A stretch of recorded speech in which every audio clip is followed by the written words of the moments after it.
Good day po and welcome back po again to my YouTube channel. Bali this episode po, pag-uusapan natin is regarding yung kettle oil sign sa dashboard ng ating sasakyan. Na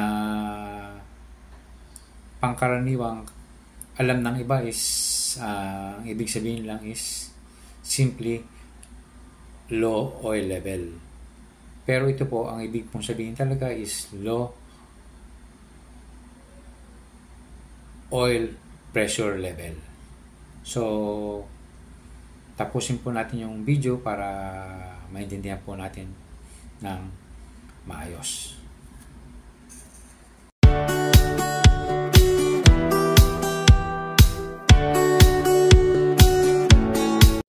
So, bali, i-discuss po natin is yung apat na dahilan kung bakit nag-trigger na umilaw yung kettle oil sign. So, number 1 nga po is yung low oil level.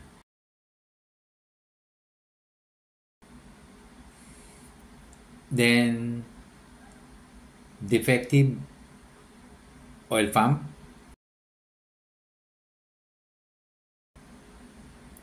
Then, clogged oil filter.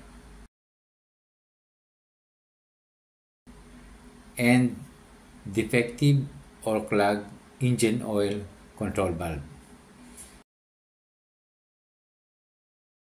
So, i-discuss po natin isa-isa yan para malaman natin ang nagiging cause nila. Okay po. So, ganito po ang gagawin natin. If ever na-encounter natin yung kettle oil sign na yun. Pag yun ay nakita po natin umilaw, and by the way, ang kulay po nung unang lalabas na kulay ng ilaw po na yun is kulay orange. So, ibig sabihin nun, simple lang yung issue regarding sa low oil pressure level. Pero wag na nating hintayin na maging kulay-pula yung kulay nung kettle oil sign na yon, kasi pag ibig sabihin nun, critical na ang situation. So, ganito po, pag whenever siguro nag-drive, then nakita natin na nag-blink yung sign na yon, the best thing we can do is dali natin siya sa isang gas station, then park natin yung sasakyan, turn off the engine for around 10 minutes. Pwede na po yun, yung 10 minutes na yun, at least kahit paano lalamig na yung engine. Then kahit paano yung oil level ay magse-settle na. At pwede nyo nang masukat ng dipstick. So, check nyo po yung oil level. Yun ang unang-unang gagawin natin. Kasi pwede naman yung physical dyan eh. Yun ang unang-unang natin i-check. Kung yan po ay nasa normal level naman, o kaya nasa maximum level pa, so, walang issue sa oil level.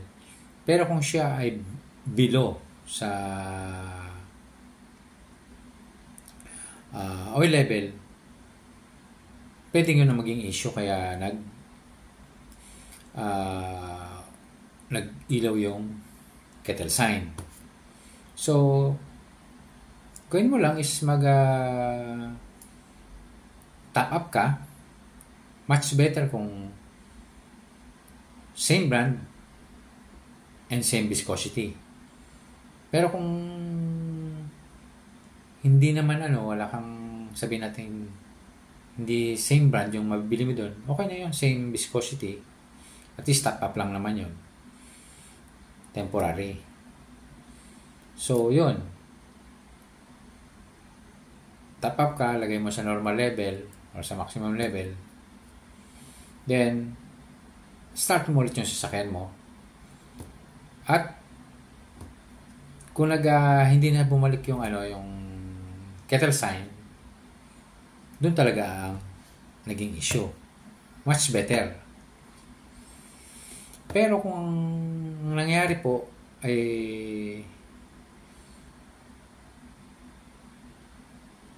nadagdagan mo na yung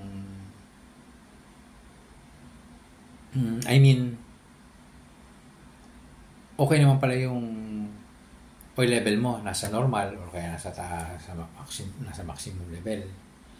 So, ibig sabihin nun, hindi yung low oil level ang issue. Pwede na ang maging issue dyan is yung sunod nating issue is yung clogged oil filter. Yun, pwede po yun. Kasi hindi na pag yun po nag-clog, hindi na po push through pataas yung yung oil. Kaya yung oil pressure ay affected. Then ang pwede pang maging issue is yung oil pump nga. Pag yung oil pump po naging defective, kasi may tinatawag tayong wet sump. Yung doon na-store yung oil.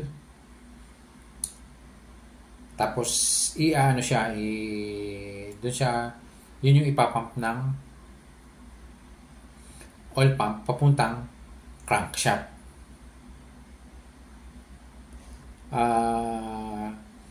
Bali yung crankshaft po na yan is located dun sa ilalim ng engine. Mga moving parts po. Then, sa taas po naman yung camshaft. Na ang crankshaft po ay connected dyan sa crankshaft sensor. Ang camshaft naman po ay connected sa camshaft position sensor. So yun po ang pwedeng maging defective pa.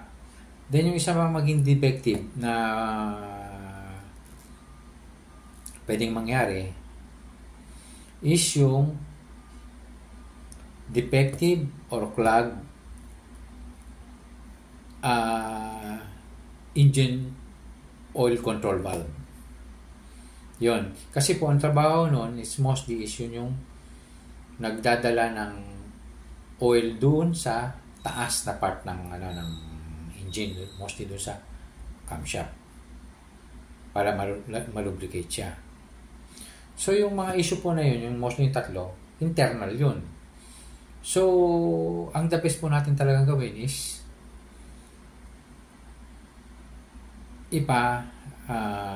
ayos na rin natin doon sa let the shop check kung talagang may issue yung low oil pressure level. Meron naman po kasing yung mga ibang naman siyempre shop, mostly mga gas station na malalaki, meron po yan ng oil pressure gauge. So ganito po kung na-check na po yung ng oil pressure gauge and naayos na yung issue ng internal parts ng ating sasakyan, Kung tapos na po yun, much better din po na ipa-scan nyo na rin para isang gawaan na lang sa shop para masigurado natin na yung oil sending unit natin hindi naman defective o kaya yung oil pressure sensor. Importante rin po kasi yan.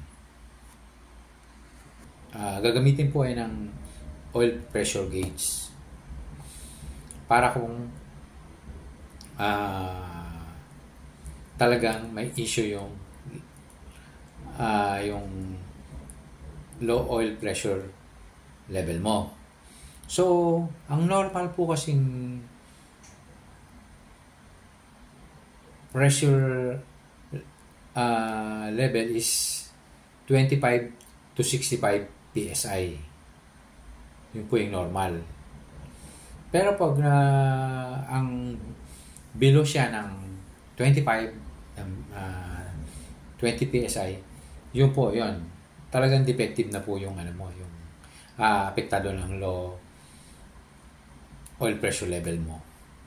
So, kung ako sa'yo, paayos mo na yun doon sa gas station na pinuntahan mo.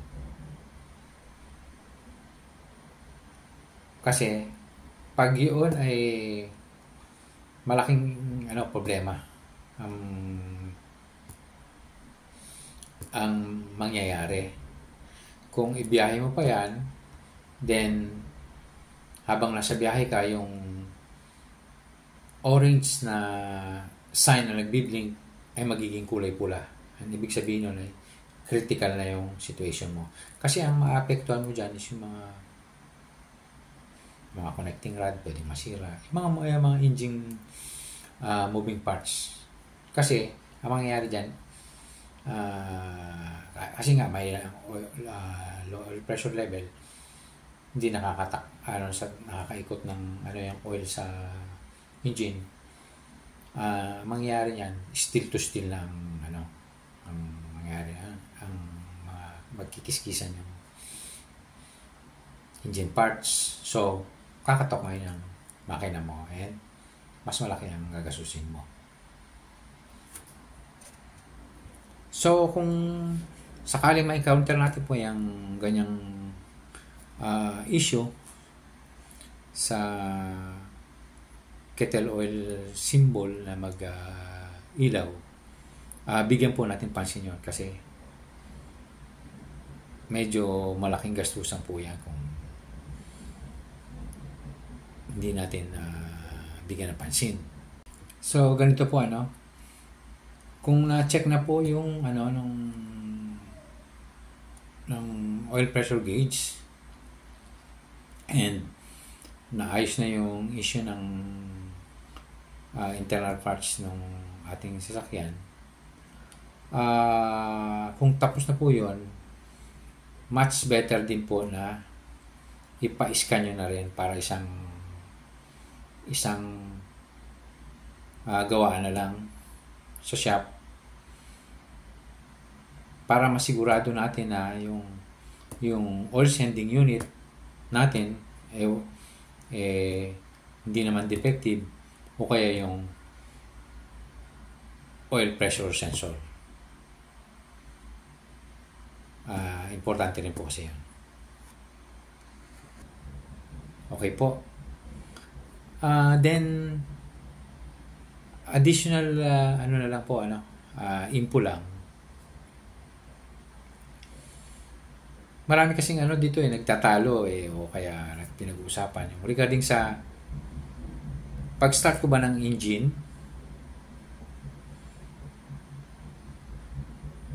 ilang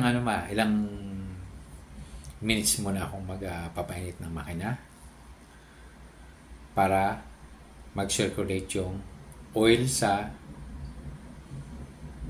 ating sasakyan. Dahil nga sa makabago na yung ating technology sa Sa ngayon, ang it will take only 12 to 15 seconds na lubricate na niya yung engine parts natin, yung mga movable engine parts. Kasi ang method po ng mga bagong mga sasakyan ngayon, mga modelo, spray na siya. Parang spray sa may kung ilang ano yan sa doon sa loob ng engine, spray na po siya. Mag-i-spray ang doon sa mga butas na maliliit yan, mag-i-spray siya, parang sprinkle. Kaya around 12 to 15 seconds lang lubricated na yung ating engine. So around 15 seconds lang pwede na natin yung sasakyan natin, pwede natin patakbuhin. Pero sa akin, ako nagdadagdag pa ako ng around 15 seconds, kasi na naman yung 15 seconds, di ba?